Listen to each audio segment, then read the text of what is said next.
नमस्कार दोस्तों, स्वागत है आप सभी का सरकारी डेल्टा यूट्यूब चैनल पर। आज की इस वीडियो में हम बात करने वाले हैं नेशनल इंश्योरेंस कंपनी लिमिटेड यानी कि NICL रिक्रूटमेंट 2026 अप्लाई प्रोसेस के बारे में, जिसमें आपको 500 असिस्टेंट पोस्ट की वैकेंसी निकाली गई है। कैसे आपको अप्लाई करना है, क्या क्या डिटेल आपको फिल करना है, इस सभी डिटेल के बारे में हम इस वीडियो में बात करने वाले हैं। तो यहाँ पर इस वैकेंसी से रिलेटेड जो भी जानकारी है आप NICL की ऑफिशियल वेबसाइट पर चेक कर सकते हैं। इसका लिंक हम अपनी डिस्क्रिप्शन में डाल देंगे, वहां से भी आप चेक कर सकते हैं। अगर आप एलिजिबल है, अप्लाई करना चाहते हैं तो आप इसमें ऑनलाइन अप्लाई कर पाएंगे।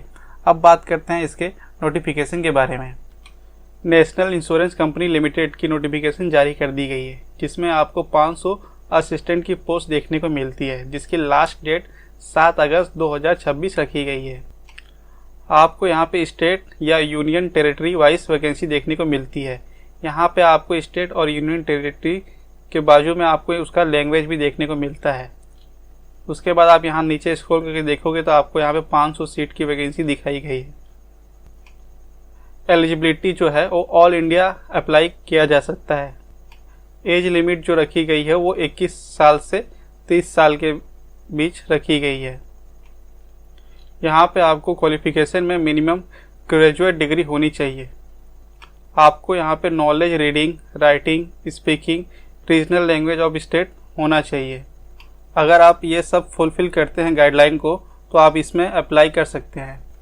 दोस्तों, जो भी जानकारी है, जो भी डिटेल है, वो एक बार नोटिफिकेशन को रीड आउट करके चेक ज़रूर कर लें, उसके बाद ही आप इसमें अप्लाई करें। अब बात करते हैं इसके अप्लाई प्रोसेस के बारे में। सबसे पहले फॉर्म को ऑनलाइन अप्लाई करने के लिए आपको आना होगा इसके ऑफिशियल ऑनलाइन पोर्टल पर, जहां पे आपको इसका जो रजिस्ट्रेशन डेट है 18/7, इसका क्लोजिंग डेट 7/8/2026, ये सारी इन्फॉर्मेशन दी गई है। आपको पहले यहाँ पे करना होगा रजिस्टर पे आपको यहाँ पे क्लिक करना होगा। क्रिएट हेयर न्यू रजिस्ट्रेशन पर क्लिक करने के बाद आपको यहाँ पे देखने को मिलेगा बेसिक इन्फॉर्मेशन। आपको यहाँ पे टाइप करना होगा आपका फर्स्ट नेम, फिर यहाँ पे आपको कंफर्म करना होगा। फिर आपका अगर मिडिल नेम है तो मिडिल नेम टाइप करना होगा। फिर आपको यहाँ पे कंफर्म मिडिल नेम पे क्लिक करना होगा। उसके बाद आपको यहाँ पे लास्ट नेम टाइप करना होगा। उसके बाद आपको यहाँ पे कंफर्म लास्ट नेम करना होगा।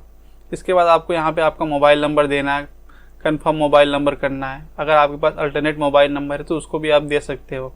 उसके बाद आपको यहाँ पे आपका ईमेल एड्रेस डालना है। सिर्फ ईमेल एड्रेस डालना है, @gmail.com जो है आपको यहाँ से सिलेक्ट कर लेना है। उसके बाद आपको यहाँ पे पूरा लिखना है, जैसे यहाँ पे आपने ईमेल और यहाँ पे आपने gmail.com लिखा, ये सब मिला के आपको यहाँ लिखना है। उसके बाद आपको एक कैप्चर फिल करना है। उसके बाद सेव एंड नेक्स्ट पे क्लिक करना है। सेव एंड नेक्स्ट करने के बाद नेक्स्ट ऑप्शन आपका खुल के आएगा वेरिफिकेशन का, जहाँ पे आपको OTP वेरिफिकेशन करना है। आपका जो मोबाइल नंबर दिया हुआ है उस पर आपको सेंड OTP करने के बाद आपको यहाँ पे OTP वेरीफाई करना है। उसके बाद आपका ईमेल आईडी दिया हुआ है उस पर भी सेंड OTP करने के बाद आपको यहाँ पे OTP वेरीफाई करना है। लेकिन यहाँ पे OTP वेरीफाई सेंड OTP करने से पहले आपको यहाँ पे कैप्चर फिल करना है। उसके बाद आपको सेंड OTP करना है। फिर OTP वेरीफाई करने के बाद आपको नेक्स्ट पे क्लिक करना है। फिर आपको नेक्स्ट ऑप्शन देखने को मिलता है फ़ोटो एंड सिग्नेचर का, जहाँ पे आपको फ़ोटो अपलोड करनी है और एक आपको लाइव फ़ोटो अपलोड करनी है। जहाँ पे कुछ गाइडलाइंस दी गई है जिसको रीड आउट कर लेना है। देखिए, आपको यहाँ पे बोला गया है कि आपका जो फ़ोटो है, पासपोर्ट साइज फ़ोटो, वो कलर पिक्चर में होनी चाहिए, जिसका जो बैकग्राउंड है, कलर है, वो लाइट होनी चाहिए। अगर वाइट होगा तो ज़्यादा बेटर होगा। फिर आपकी जो फ़ोटो की साइज़ है वो 20 KB से 50 KB के बीच में होनी चाहिए। फिर यहाँ पे जो बताया गया कि जो आपका जो लाइव फ़ोटो जो निकाला जाएगा उसका जो बैकग्राउंड है वो लाइट कलर होनी चाहिए। अगर वाइट है तो ज़्यादा अच्छा होगा। फिर आपके सिग्नेचर के बारे में यहाँ डिटेल दी गई है, इसको आप रीड आउट कर सकते हो। इसके बाद आपको यहाँ पे फ़ोटो अपलोड करना है। यहाँ पे आपको कंफर्म करना है कि जो आपकी फ़ोटो है वो 6 महीने से पुरानी नहीं है।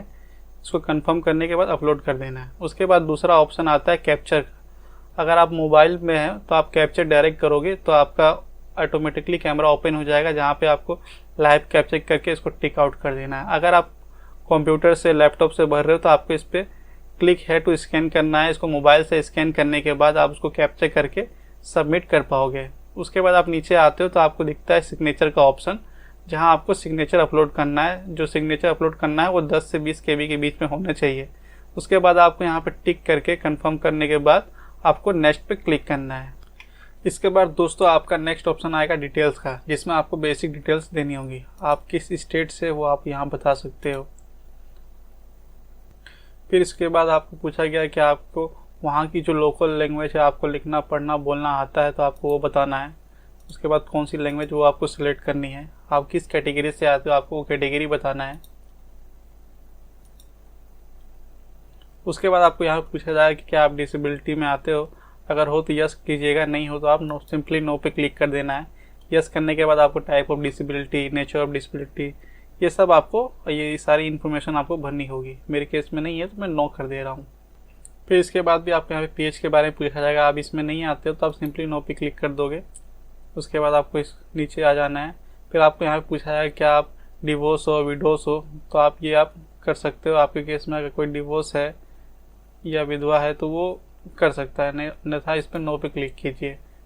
उसके बाद पूछा गया क्या आप exciting employment national insurance company से हो, मतलब आपने इस कंपनी में कभी सेवा की है और वो अभी निकल चुके हो तो उस पर आपको क्लिक करना है। अगर नहीं है तो आप नो पे सिंपली क्लिक करना है। फिर आपसे यहाँ पूछा जाए कि आप एक्स सर्विस मैन हो तो आपको वो बताना है। फिर आपको पूछा जाए कि आप एक्स सर्विस मैन डिसेबल में हो तो वो भी आपको बताना है। नो, मेरे केस में नो है तो मैंने नो कर दिया है। अगर आप डिपेंडेंट हो सर्विस मैन किलिंग एक्शन पे तो आप इस पर भी यस या नो कर सकते हो। इसके बाद आपको ये सब अपने हिसाब से भर देना है। फिर आपको यहाँ पूछा जाएगा कि आपका रिलीजन क्या है। उसके बाद पूछा जाएगा आपको यहाँ पे माइनॉरिटी कम्युनिटी से आप बिलोंग करते हो तो आप यहाँ पे यस या नो कर सकते हो। जैसे कि मेरे केस में हिंदू है तो इसमें नो आएगा, बाकी मुसलमान सिख ईसाई जैन ये लोग यस कर सकते हैं क्योंकि ये माइनॉरिटी कम्युनिटी से आते हैं। नेशनलिटी आपको यहाँ पे सिलेक्ट करनी है। उसके बाद आपको यहाँ पे आधार वेरिफिकेशन करना है। आपको यहाँ पे आधार नंबर देना है। फिर इसके बाद आता है आपका प्री एग्ज़ाम सेंटर, जहाँ पे आपको आपका स्टेट सिलेक्ट करना है। जिस भी स्टेट में आप एग्ज़ाम देना चाहते हो उसका आपको सिटी सिलेक्ट करना है। आप किस सिटी में जाना चाहते हो ऐसे आप सिलेक्ट कर सकते हो।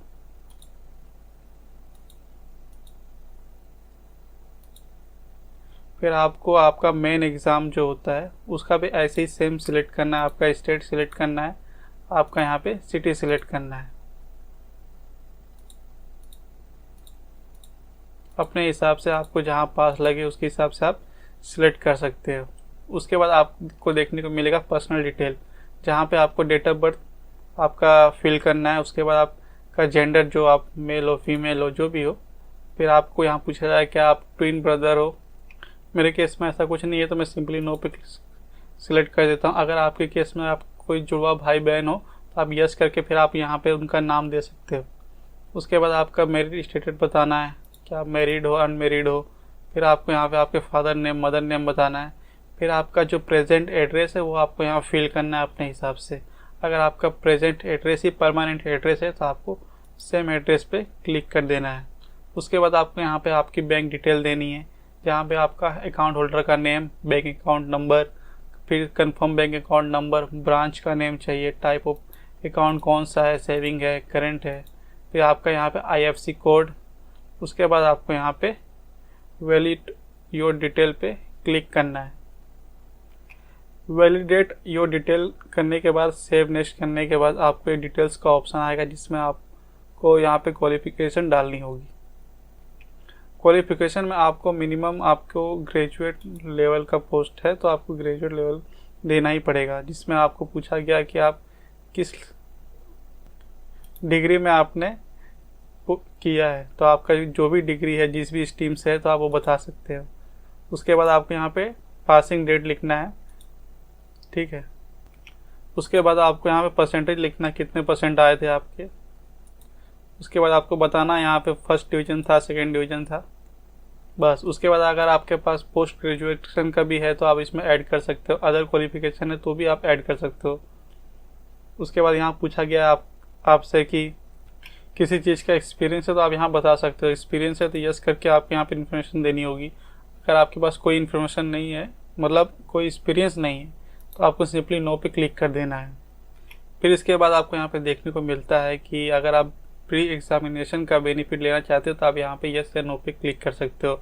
लेकिन इसमें SC ST OBC और PWBD वाले ही इसमें कर सकते हैं। इसलिए आपके केस में अगर नहीं है, जनरल हो आप, तो सिंपली नो पे क्लिक कर दोगे, ये ऑप्शन ही नहीं आएगा पहली बात, ठीक है। अगर मैं SC ST से भरता तो ये ऑप्शन ओपन होता। फिर यहाँ पूछा गया लैंग्वेज नो के बारे में। आपको यहाँ पे एक लैंग्वेज टाइप करना है जो आपको यहाँ पे पढ़ना, लिखना, बोलना आता हो। मिनिमम एक लैंग्वेज आपको यहाँ पे करना ही पड़ेगा, कंपलसरी है। फिर इसके बाद आपको यहाँ पे वैलिडेट योर डिटेल करना है। उसके बाद आपको 7 नेक्स्ट करना है। फिर दोस्तों इसके बाद आएगा आपका प्रीव्यू सेक्शन, जहाँ पे आपको ये पूरी डिटेल चेक कर लेना है। अगर आपको लगता है कि कोई गलती हुई है तो आपको बैक जाके उस गलती को सही कर लेना है। अगर आपको लगता है कि सारी इन्फॉर्मेशन सही है तो आपको यहाँ पे आई एग्री पे क्लिक करके कंप्लीट रजिस्ट्रेशन पे क्लिक करना है। इसके बाद दोस्तों आपको कंप्लीट रजिस्ट्रेशन के बाद आपको ऑप्शन दिखने को मिलेगा अपलोड का, जहाँ पे आपको डॉक्यूमेंट अपलोड करना है। जहाँ पे यहाँ पे आपको लेफ्ट थंब का इम्प्रेशन अपलोड करना है। कुछ इस तरह आएगा आपका, आपको यहाँ पे ओके कर देना है। अपलोड करने के बाद आपको आता है फिर यहाँ पे हैंड राइटिंग डिक्लेरेशन, इसको आपको अपलोड करना है। दोस्तों आपको यहाँ पे देखने को मिलेगा ये डिक्लेरेशन लिखा हुआ है, जहाँ पे आई और इसकी जो डैश है इसके में आपको आपका नाम लिखना है और इसके पूरा का पूरा उतार देना है वाइट पेपर पे ब्लैक पेन से। इंग्लिश में पूरा लिखा हुआ है, जिसे आप सही सही लिखोगे। यह आपको डिक्लेरेशन जो है नोटिफिकेशन में मिल जाएगा, पेज नंबर 12 पे मिलेगा। आप मैं आपको दिखाता हूँ कैसे आपको करना है। आपको कुछ इस प्रकार से वाइट पेपर पे आपको ब्लैक पेन से उतारना है, जहाँ पे मैंने बताया था आपको, यहाँ पे आपको अपना नाम डालना है, जहाँ ये मेरा नाम पड़ा हुआ है। उसके बाद आपको पूरा डिट्टो ऐसे उतारना है। उसके बाद आपको ये ओके कर देना है। ओके करने के बाद आपको यहाँ पे कैप्चर फिल करना है। उसके बाद आपको 7 नेक्स्ट पे करना है। इसके बाद आपको ऑप्शन देखने को मिलता है पेमेंट का, जहाँ आप यहाँ पे पहले एप्लीकेशन प्रिंट भी निकाल सकते हो। यहाँ पे आपको क्लिक करके अपना एप्लीकेशन प्रिंट निकाल लेना है। उसके बाद आपको पेमेंट करना है। पेमेंट जो है आपकी रहेगी 850 रुपये। 850 रुपये जो है वो जनरल, OBC और EWS को भरना है। अगर आप SC ST या PWBD या फिर एक्स सर्विसमैन हैं तो आपके लिए कोई फीस नहीं लगी है, आपके लिए ये फ्री ऑफ कॉस्ट है। लेकिन आप जनरल, OBC या फिर EWS में आते हो तो आपको 850 रुपये पे करने होंगे। आपको यहाँ पे कैप्चर डाल के चेक और प्रीव्यू ट्रांजेक्शन स्टेटस पे क्लिक करना है। उसके बाद आपको कुछ ऐसा देखने को मिलेगा, जहाँ पे आपको बिल डेस्क को सिलेक्ट करके प्रोसीड टू पेमेंट पे क्लिक करना है।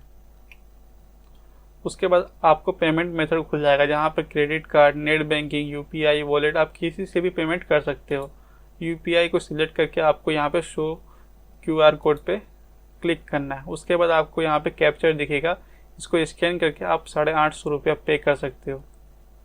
पे करने के बाद ये कम्प्लीटली सबमिट हो जाएगा। दोस्तों अगर आपको यह वीडियो पसंद आई हो और इससे आपको कुछ जानकारी मिली हो तो वीडियो को लाइक, शेयर और चैनल को सब्सक्राइब जरूर करें। साथ ही में बेल आइकन को भी दबा दें ताकि आने वाली सभी सरकारी भर्तियों की अपडेट आपको सबसे पहले मिल सके। अगर आपके मन में कोई सवाल है तो नीचे कमेंट करके ज़रूर पूछें, मैं आपकी पूरी मदद करने की कोशिश करूँगा। मिलते हैं अगली वीडियो में एक नई भर्ती, एक नई अपडेट के साथ। तब तक के लिए धन्यवाद। जय हिंद।